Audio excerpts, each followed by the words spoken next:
Hi everyone, ladies and gentlemen, boys and girls.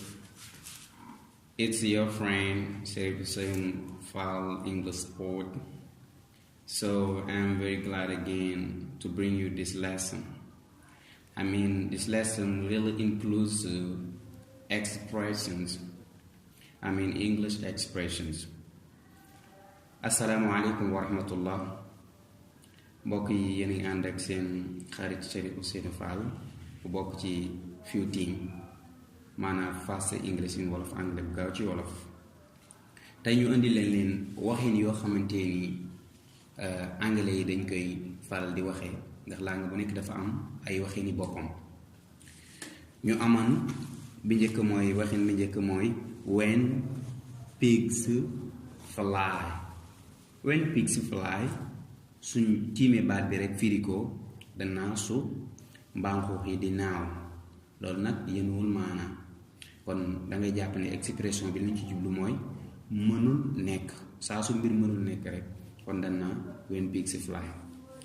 bu ko dee dangay jàpp misaal bi ñuy la ciy jox mu ni I will speak Spanish dinaa làkki espagnol when pigs fly su mbaam xuux yi dee naaw su mbaam xuux yi dee naaw mi ngi tolloo ci wolof su ginaar saxee béjjén. beneen bi ci topp mooy what goes around comes around. loolu li mu firi mooy loolu leble rek moom lañ lay fay lu waay def boppam loolu lay firi. mu jox la ci misaal ni la please jàpp ci. Please jàpp ci.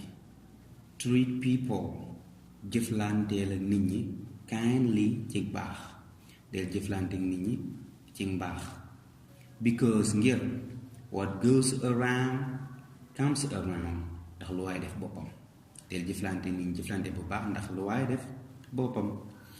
baneen bi ci topp dañu am you dig your own grave. You dig your own grave suñ ko firee mooy yaa ngi gas sa bàmmeelu bopp ndax dig mooy gas grave mooy bàmmeel. yaa ngi gas sa bàmmeelu bopp liñ ci jublu mooy yaa ngi dugg ci mbir moo xam ne sax dee xaj na ci. joxe ci misaal mu ne stop backbiting me. Stop backbiting me bàyyi maa jëw. You dig your own grave yaa ngi gas sa bàmmeelu bopp. You dig your own grave yaa ngi gas sa bàmmeelu bopp.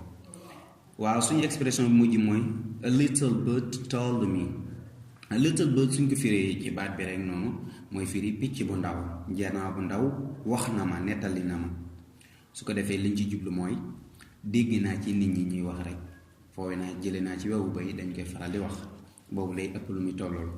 A little bird told me misaal bi a little bird told me jële naa ci wewu bay that ni you have a new car am nga oto bu bees.